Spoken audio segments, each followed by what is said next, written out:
But now onto my favorite book, and this is another one that was really hard to choose from a great author, but I decided to go with First Strike by Eric Nyland.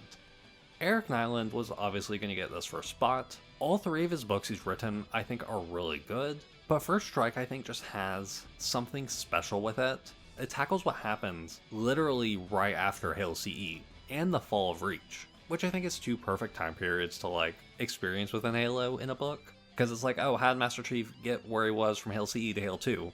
Well, this book pretty much explains it.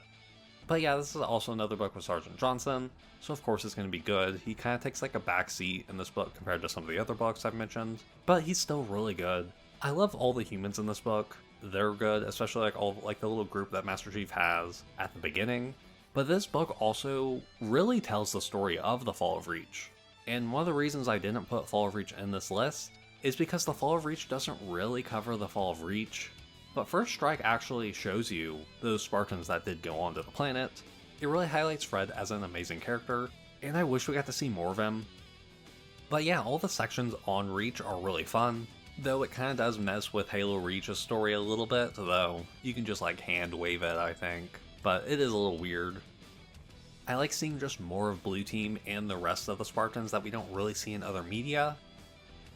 There is like one issue I have with this book, and it's like the timeline issue, because the Pillar of Autumn leaves Reach, like at the end of August, and reappears at Alpha Halo on like September 19th, but I think there must have been some timeline where the Master Chief gets back to Earth, like way too early. And it's because there's like a Forerunner artifact on Reach that like manipulates time somehow.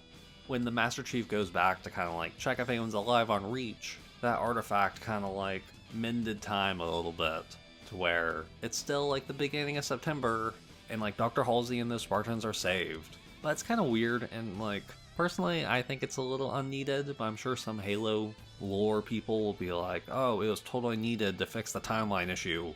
But I didn't even really know there was a timeline issue until I read this book.